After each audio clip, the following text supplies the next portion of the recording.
In a post-climate catastrophe future, a family of outcasts is brought together by circumstance to fight for the future of an oceanic city in Blackfish City. That's the book I'm reviewing on this episode of SFF180. Hello everyone, Thomas here, your host as always. Thank you for joining me once again. Blackfish City is a gritty and propulsive novel that combines the aesthetics of classic Gibsonian cyberpunk with a more contemporary concern over such pressing issues as climate change, wealth inequality, political corruption, and xenophobia. Sam J. Miller, who won the Andre Norton Award for his first novel, The Art of Starving, has set his first SF novel for adults aboard a massive oceanic city named Kanok, located near the coast of Greenland, above some geothermal vents from which it draws energy. Most of the old world is discussed in the past tense. What was once the United States has descended into a kind of Mad Max lawlessness following numerous wars over resources. And Kanok, which is built in the shape of something like a massive starfish with 8 arms, is straining under the influx of refugees from the drowned world. Kanok has a hands-off approach to government that seems like a libertarian dream, and no, that's not a good thing. City security is administered by benevolent AIs, while actual ownership of the city is divvied up among a cabal of anonymous shareholders, and any kind of human leadership exists in the form of elected arm managers who ostensibly tend to the needs of the citizenry. What this has allowed is the rapid ascension of organized crime and complete laissez-faire capitalism.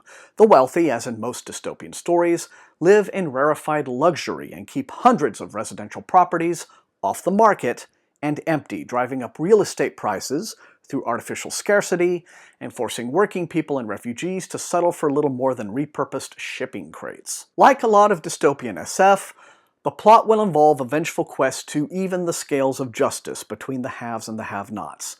But where Miller helps his story rise above the pack is in refusing to offer tidy moral clarity between idealized noble champions of the oppressed on one side and one-dimensional sinister overlords on the other.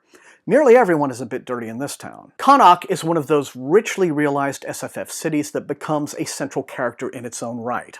And though some of its influences can feel a bit obvious, like all the food carts selling ramen that are a definite homage to Blade Runner, it does feel like a living, breathing place. It's tactile and amazingly vivid. It's also a city that, for obvious reasons, cannot expand.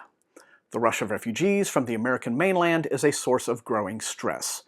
And when space is limited, those who control the living space have the greatest political power, no matter who else thinks they're in charge. Miller offers us no fewer than 4 viewpoint characters. And while a lot of books that try this kind of thing can often end up wildly confusing, you'll never feel lost in Blackfish City, though it must be said that Miller is much stronger at creating sympathetic people and exploring intellectually stimulating ideas than he is at keeping his narrative as smooth as it can be. There's something about the story structure that can occasionally feel messy, but it's our connection to these very broken and believable people that keeps us on the hook. Phil is a young gay man who is also the grandson of one of the city's shareholders. Ankit is a woman who works as an assistant to one of the arm managers, and her boss's political career is in peril, as she is very likely to lose her next election. Kev makes his living in the city's most popular sport, fighting on steel beams suspended over the ocean, and he's paid by Go, a powerful female crime lord, to throw fights to younger guys that the syndicates are grooming as upcoming champions. Kev has a kind of neurological disorder that only fighting offers him the mental focus to overcome, but he's getting older, and his days in the sport are numbered. Finally, Sok is a non-binary courier who parkours his way up and down the arms of the city and is hoping for a little career advancement from Go. The lives of these characters are brought together in fairly inspired fashion by a couple of events. First is the spread of an epidemic called the Breaks, which causes its victims to experience the memories of not only the person who infected them, but other people in the chain of infection as well. Ultimately fatal, it's typically spread as an STD. Phil has it, and Ankit has a moment of awakening in her personal conscience, you might say, when she sees that the disease has even spread to small children, living among the huddled masses in the poorer arms, where refugees end up just due to all the close proximity to other people. The parallels to the rise of HIV in the 1980s are intentional. The second event is the arrival in Kanok of a woman whom we come to know as Masaryk, who turns up in the company of both an orca and a polar bear. It's assumed, correctly, that she is one of a group of people who were nano-bonded, their minds melded through nanotechnology to those of animal companions. They're considered abominations by many, but when a mob of fundamentalists decide to confront Masaryk with violence, they get themselves massacred as a result.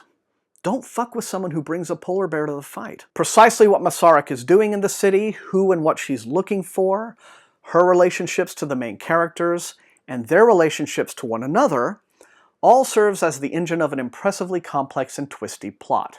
But it is one that takes its time, weaving all of its strands together, only to ramp up considerably in the book's second half, as events hurtle towards an action-packed but somewhat abrupt conclusion. Miller also uses the device of an illicit broadcast called City Without a Map as a way of providing context and backstory. It is thankfully not nearly as info-dumpy as it could have been. In the end, Blackfish City is about the bonds of family, and in a world where being displaced is far more normalized than being secure, family, whoever they may be to you, is really where home is to be found.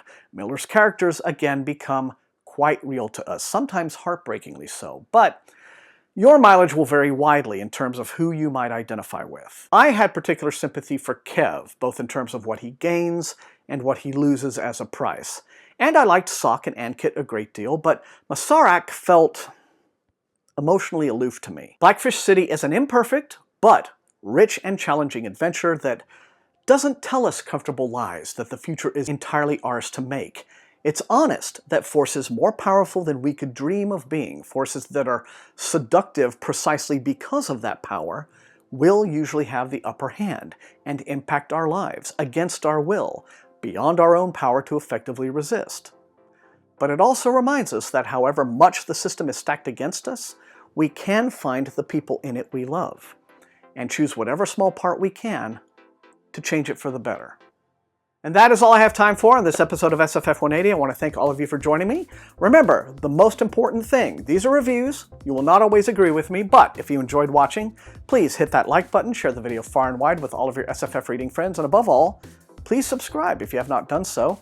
That is how the channel grows. We are amazingly close to 6,000 today. Isn't that great?